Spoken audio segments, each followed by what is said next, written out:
I was born with a very strong feeling of need of freedom, liberty. And that means also with a very strong feeling of revolt. Revolt and revolution is not the same thing. But when you have this very strong feeling of this need of revolt, need of freedom, and you are born into a period where so many events invite you to get revolted and throw over what is going on in the world and be disgusted with it and so on.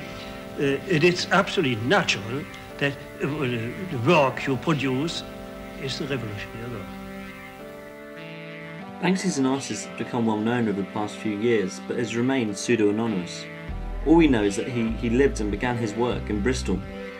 Initially as a stereotypical graffiti artist, tagging etc., but he evolved to stenciling because it was quicker and sharper, but more it allowed him to put deeper significance into his work with the time space he was dealing with.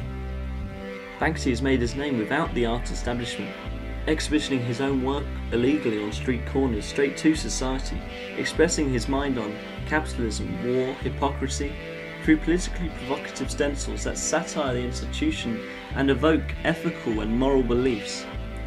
His work is thought-provoking, free and intended to reach out to the everyday person that possibly has an opinion but feels unheard or maybe unable to express it. Banksy's work is unique, so much so that he doesn't need to sign it anymore for you to understand or realise that it's his work. As soon as you see it, you just know. Why? Well, there are themes throughout his work. Rats. They represent the triumph of the little people and the unloved. They seem to crop up everywhere that Banksy's been. Policemen. Well, I don't think it's that Banksy hates the police, it's just that they represent so much. Hypocrites, liars, and people who lecture you on how to behave. Children. Well, they obviously stand for the future, but also the innocent. Now, whatever the theme, be it soldiers, monkeys, the elderly, manipulated famous photographs or security cameras, be sure that it will have controversial humour and deep significance embedded, because for Banksy this is the only way it can be. As he says, try putting thought-provoking art intended for the glance of passers-by inside 2 minutes on a street corner. In recent times, Banksy has evolved his technique even further than stenciling. Installations, statues, reworks of old masterpieces, original bits of pure vandalism, and new satirical canvases. All in all, this has created a huge media frenzy towards Banksy. Now, Monet's lily pond littered with shopping trolleys, a dead museum guard and a whole load of rats. It doesn't sound very appealing, and it's certainly not for the squeamish. But in fact, it's what the graffiti artist Banksy hopes will attract people to his latest exhibition. Now, welcome back. Now, he faced Israeli army fire to pull off his latest stunt. The subversive graffiti artist Banksy, whose works are usually found adorning the streets of London and Bristol, has now created 9 spray paintings on the controversial barrier which separates Israel. This is the kind of art that resonates with many British urbanites, and they've rushed here to get a piece of the action. There's been buzz on internet blogs for weeks about this disused shop on London's Oxford Street being taken over by street artists. Inside, they find an informal assortment of the witty, the wild, and And I'm Dave Clark. This is KCAL 9 News at 10. Is it art or is it animal cruelty? This exhibit and the elephant at the heart of the controversy. Supposed to be an exhibit protesting rural poverty, but it's angering animal rights activists instead. That's because it features an elephant painted from head to toe.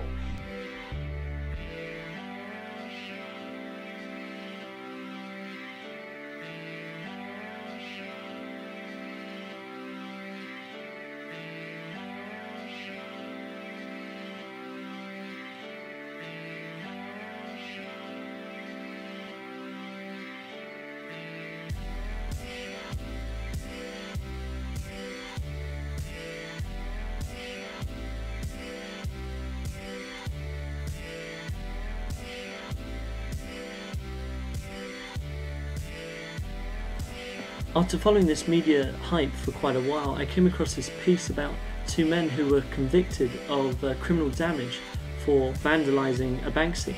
And this started a whole new thought process and a whole new notion, and got me thinking, Has Banksy become an accepted vandal? The definition of vandalism is an action involving deliberate destruction to private or public property. It's a form of criminal damage, and by the book, Banksy is a vandal. His work is classed by Peter Gibson, the spokesman for Keep Britain Tidy, as unrepresented graffiti that blights communities. And he further asks the question to Banksy, how would you feel if someone sprayed graffiti over your house? You can hardly say that Banksy's your archetypal graffiti artist. He definitely isn't. His work thinks out of the box and is, if anything, original. And he returns to this Peter Gibson remark by saying, yes, I may be a vandal, but if we look on the bigger scale of things and we take your statement that my work blights communities, then the people who truly deface our neighbourhoods are the companies that scrawl their giant slogans across buildings and buses, trying to make us feel inadequate unless we buy their stuff. They expect to be able to shout their message in your face from every available surface, but you're never allowed to answer back. Well, that's what blights our communities. It's not the graffiti artists, it's the big businesses. Nonetheless, still, how come Banksy is accepted as a vandal? Well, I think it comes down to the fact that his art intrigues and mystifies people because he speaks up against the man elusively, without fear of retribution. This kind of work brings a shared dream out of us all, and makes us feel a connection towards him.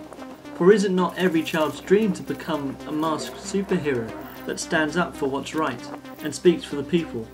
So Banksy fights the establishment with a hidden face, and acts as a mouthpiece of society. He is our modern day Zorro, if you like, and you feel united to him almost secretly, because you admire that he is fulfilling the universal dream. So when you recognise a Banksy in the street, or on the tube, it makes you feel special and involved in what he does, almost as if he's speaking personally to you. But what if you don't recognise his work? Well, I believe that there's a section of society that definitely don't recognise his work. They probably don't even see it as vandalism or graffiti because it's so sharp and visually acceptable that they accept his work as part of society unknowingly. So all in all, I believe the public, the general public, accepts Banksy's work either because they have this bond, this connection with him, or because they're naive to his existence. I've come to understand further about Banksy's aim and why we all feel so connected to his work just by reading his manifesto, a diary account by a lieutenant from World War II. This A4 size sheet describes how after the liberation of Bergen-Belsen concentration camp, a shipment of lipstick started to give the detainees their humanity back, that people once again could see colour and they were able to be individuals after being merely a number for so long. Obviously now, bring it into context and think about it in contemporary terms. I believe it's trying to say that as a society we conform to too much and that we've lost our identity and we're living bland and dictated lives where opinions don't matter. Furthermore, I believe that Banksy's work is trying to put life and identity back out on the street walls in an attempt to awaken the opinions of the everyday person that has forgotten to question or stand for what they believe in. His work acts as the lipstick to give us our identity through awakening us to our beliefs. I truly believe that's what it means, and it explains why people feel so connected to his work, and it explains why people don't ask for his work to be removed. It's the colour around our cities, it's the slight change, the thought-provoking slight change to our everyday routine that makes us smile. Banksy's work still is vandalism, so why isn't it being dealt with by the council? Well, it comes back to the point I was making earlier about the way that people feel so connected to his work. In Bristol, public voted against the council to save a piece of work by Banksy. 97% of citizens voted to save the piece. So because his work is so widely admired, the council would get rebuked if they even attempted to remove his work. Still, how can it be that his work is even accepted by the institution? I would like to believe the fact that they see how society appreciates Banksy's work, but I don't think this is true. The fact that now